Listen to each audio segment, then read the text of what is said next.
Atos dos Apóstolos. Capítulo 13. Dias de preparo. Depois de seu batismo, Paulo quebrou o jejum e permaneceu alguns dias com os discípulos que estavam em Damasco. E logo nas sinagogas pregava Jesus que este era o Filho de Deus. Ousadamente declarou ser Jesus de Nazaré o ansiado Messias, que morreu por nossos pecados, segundo as Escrituras. Foi sepultado e ressurgiu ao terceiro dia, após o que foi visto pelos 12 e pelos outros. E por derradeiro de todos, acrescenta Paulo, me apareceu também a mim, como a um abortivo. 1 Coríntios capítulo 15, versos 3, 4 e 8. Sua argumentação com respeito às profecias era tão lógica, seus esforços tão manifestamente acompanhados pelo poder de Deus, que os judeus ficavam confundidos e incapazes de responder-lhe. As novas da conversão de Paulo havia chegado aos judeus como enorme surpresa. Aquele que havia viajado para Damasco, com poder e comissão dos principais dos sacerdotes, para prender e processar os crentes, estava agora pregando o evangelho do Salvador crucificado e ressurgido, fortalecendo as mãos dos que eram, já, seus discípulos e continuamente trazendo novos conversos para a fé a que antes tão amargamente se opusera. Paulo fora anteriormente reconhecido como zeloso defensor da religião judaica e implacável perseguidor dos seguidores de Jesus. Corajoso, independente, perseverante, seus talentos e preparo tê-lo-iam capacitado a servir quase em qualquer atividade. Era capaz de arrazoar com clareza extraordinária, e por seu fulminante sarcasmo podia colocar o adversário em posição nada invejável.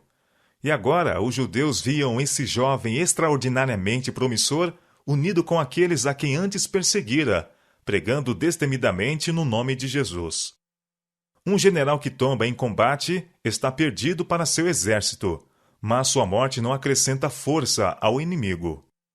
Mas quando um homem preeminente se une às forças opositoras, não apenas se perdem seus serviços, como ganham decidida vantagem aqueles com quem ele se une. Saulo de Tarso, em caminho para Damasco, podia facilmente ter sido fulminado pelo Senhor, e muita força se teria retirado do poder perseguidor. Mas Deus, em sua providência, não apenas poupou a vida de Saulo, mas converteu-o, transferindo assim um campeão do campo do inimigo para o lado de Cristo. Orador eloquente e crítico severo, Paulo, com seu decidido propósito e inquebrantável coragem, possuía as próprias qualificações necessárias à igreja primitiva.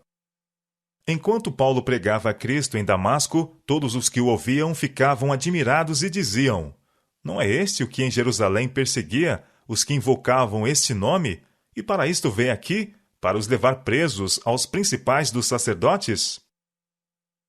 Paulo declarava que sua mudança de fé não tinha sido gerada por impulso ou fanatismo, mas fora resultado de irresistível evidência. Em sua apresentação do Evangelho, ele procurava tornar claras as profecias relativas à primeira vinda de Cristo. Mostrava irrefutavelmente que essas profecias se tinham cumprido literalmente em Jesus de Nazaré. O fundamento de sua fé era a segura palavra da profecia. Enquanto continuava a apelar a seus assombrados ouvintes para que se emendassem e se convertessem a Deus, fazendo obras dignas de arrependimento, Saulo se esforçava muito mais e confundia os judeus que habitavam em Damasco, provando que aquele era o Cristo.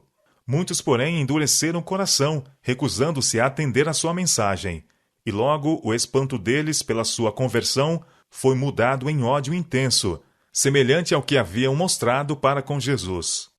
A oposição tornou-se tão violenta que não foi permitido a Paulo continuar suas atividades em Damasco.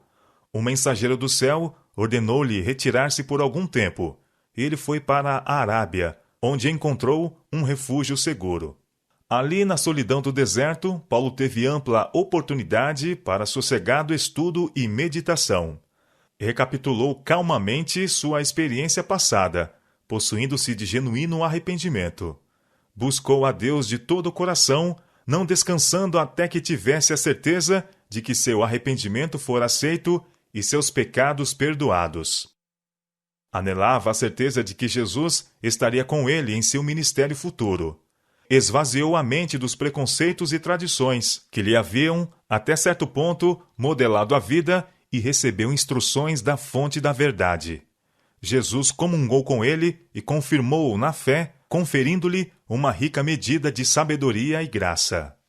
Quando a mente de um homem é posta em comunhão com a mente de Deus, o finito com o infinito, o efeito sobre o corpo, a mente e o espírito vai além do admissível.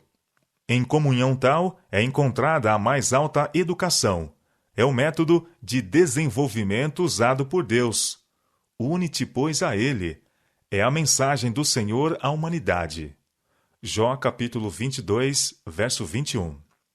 A solene incumbência dada a Paulo, por ocasião de seu encontro com Ananias, pesou-lhe mais e mais sobre o coração. Quando, em resposta à declaração, Irmão Saulo, o Senhor Jesus me enviou para que tornes a ver, Paulo olhou pela primeira vez a face desse devoto homem, Ananias, que, sob a inspiração do Espírito Santo, disse-lhe: O Deus de nossos pais de antemão te designou para que conheças a sua verdade e vejas aquele justo e ouças a voz de sua boca, porque hás de ser sua testemunha para com todos os homens do que tens visto e ouvido. E agora, por que te detens? Levanta-te e batiza-te, e lava os teus pecados, invocando o nome do Senhor. Atos capítulo 22, versos 14 a 16. Essas palavras estavam em harmonia com as palavras do próprio Jesus, que, quando deteve Saulo na viagem para Damasco, declarou: Porque te apareci por isto, para te pôr por ministro e testemunha, tanto das coisas que tens visto, como daquelas pelas quais te aparecerei ainda, livrando-te deste povo e dos gentios, a quem agora te envio, para lhes abrires os olhos, e das trevas os converteres à luz, e do poder de Satanás a Deus, a fim de que recebam a remissão dos pecados e sorte entre os santificados pela fé em mim. Atos capítulo 26, versos 16 a 18. Ponderando essas coisas em seu coração, Paulo compreendeu mais e mais claramente a razão de seu chamado: ser um apóstolo de Jesus Cristo pela vontade de Deus. Esse chamado lhe veio, não da parte dos homens, nem por homem algum, mas por Jesus Cristo e por Deus Pai. Gálatas capítulo 1, verso 1. A magnitude da obra que estava à sua frente levou-o a dedicar muito estudo às Escrituras Sagradas, a fim de que pudesse pregar o Evangelho, não em sabedoria de palavras, para que a cruz de Cristo não se faça vã, mas em demonstração de espírito e de poder, para que a fé de todos os que ouvissem não se apoiassem em sabedoria dos homens, mas no poder de Deus. 1 Coríntios capítulo 1, verso 17 e capítulo 2, versos 4 e 5. Ao examinar as Escrituras, Paulo aprendeu que, através dos séculos, não são muitos os sábios segundo a carne, nem muitos os poderosos, nem muitos os nobres que são chamados, mas Deus escolheu as coisas loucas deste mundo para confundir as sábias, e Deus escolheu as coisas fracas deste mundo para confundir as fortes. E Deus escolheu as coisas vis deste mundo, e as desprezíveis, e as que não são, para aniquilar as que são, para que nenhuma carne se glorie perante ele. 1 Coríntios capítulo 1, versos 26 a 29. E assim, considerando a sabedoria do mundo, a partir da perspectiva da cruz, Paulo se propôs nada saber, senão a Jesus Cristo, e este crucificado. 1 Coríntios capítulo 2, verso 2. Através de todo o seu ministério posterior, Paulo jamais perdeu de vista a fonte de sua sabedoria e força. Mas para o fim da sua experiência, declarou: Porque para mim o viver é Cristo. Filipenses capítulo 1, verso 21. E de novo: Tenho também por perda todas as coisas, pela excelência do conhecimento de Cristo Jesus, meu Senhor, pelo qual sofri a perda de todas estas coisas, para que possa ganhar a Cristo e seja achado nele, não tendo a minha justiça que vem da lei, mas a que vem pela fé em Cristo, a saber, a justiça que vem de Deus pela fé, para conhecê-lo e a virtude da sua ressurreição e a comunicação de suas aflições. Filipenses capítulo 3, versos 8 a 10. Da Arábia, Paulo voltou outra vez a Damasco e falava ousadamente no nome de Jesus. Incapazes de resistir à sabedoria de seus argumentos, os judeus tomaram conselho entre si para o matar. As portas da cidade eram guardadas diligentemente, de dia e de noite, para impedir que ele escapasse. Essa situação crítica levou os discípulos a buscar a Deus com fervor, e finalmente, tomando-o de noite, os discípulos o desceram, dentro de um cesto, pelo muro. Atos capítulo 9, verso 25. Depois de escapar de Damasco, Paulo foi a Jerusalém, tendo já passado 3 anos de sua conversão. Seu principal objetivo ao fazer essa visita, como ele próprio mais tarde declarou, era ver a Pedro. Gálatas capítulo 1, verso 18. Tendo chegado à cidade onde antes fora bem conhecido como Saulo, o perseguidor, procurava ele juntar-se aos discípulos, mas todos o temiam, não crendo que fosse discípulo. Era-lhes difícil crer que tão fanático fariseu e um dos que tanto fizeram para destruir a igreja pudesse estar transformado num sincero seguidor de Jesus. Então Barnabé, tomando-o consigo, o trouxe aos apóstolos, e lhes contou como no caminho ele vira ao Senhor e lhe falara, e como em Damasco falara ousadamente no nome de Jesus. Ouvindo isso, os discípulos o receberam com confiança. Logo tiveram provas abundantes da genuinidade de sua experiência cristã.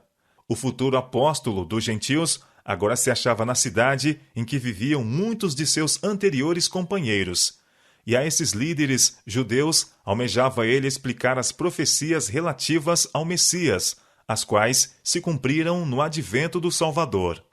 Paulo estava certo de que esses mestres em Israel, com os quais estivera tão bem familiarizado, eram tão sinceros e honestos como ele o fora. Mas avaliara erradamente o espírito de seus irmãos judeus, e na esperança de sua rápida conversão, estava condenado a amargo desapontamento. Ainda que falasse ousadamente no nome de Jesus e disputasse também contra os gregos, aqueles que estavam à testa da igreja judaica se recusaram a crer, antes procuravam matá-lo. A tristeza encheu-lhe o coração. De boa vontade, teria ele dado a vida, se por esse meio pudesse trazer alguns ao conhecimento da verdade. Com vergonha, pensava na parte ativa que tomara no martírio de Estevão, e agora, em sua ansiedade por apagar a mancha que repousava sobre aquele que fora tão falsamente acusado, procurava reivindicar a verdade pela qual Estevão dera a vida. Sentindo a responsabilidade em relação aos que se recusavam a crer, estava Paulo a orar no templo, como ele próprio testificou mais tarde, quando caiu em êxtase. Nisso, apareceu diante dele um mensageiro celestial e disse: Dá-te pressa e sai apressadamente de Jerusalém, porque não receberão teu testemunho acerca de mim. Atos capítulo 22, verso 18. Paulo se inclinava a permanecer em Jerusalém, onde poderia fazer frente à oposição. Parecia-lhe um ato de covardia fugir. Se permanecendo, pudesse convencer alguns dos obstinados judeus quanto à verdade da mensagem do Evangelho, mesmo que o permanecer lhe custasse a vida. E assim respondeu: Senhor, eles bem sabem que eu lançava na prisão e açoitava nas sinagogas os que criam em ti. E quando o sangue de Estevão, tua testemunha, se derramava, também eu estava presente, e consentia na sua morte, e guardava os vestidos dos que o matavam. Mas não estava de acordo com os propósitos de Deus que seu servo desnecessariamente expusesse a vida. E o mensageiro celestial respondeu: Vai, porque hei de enviar-te aos gentios de longe. Atos capítulo 22, versos 19 a 21. Ao saberem dessa visão, os irmãos apressaram-se em efetuar ocultamente a saída de Paulo de Jerusalém, receosos de que fosse assassinado. Os irmãos o acompanharam até Cesareia e o enviaram a Tarso. Atos capítulo 9, verso 30. A partida de Paulo suspendeu por algum tempo a oposição violenta dos judeus, e a igreja teve um período de descanso, no qual muitos foram acrescentados ao número dos crentes.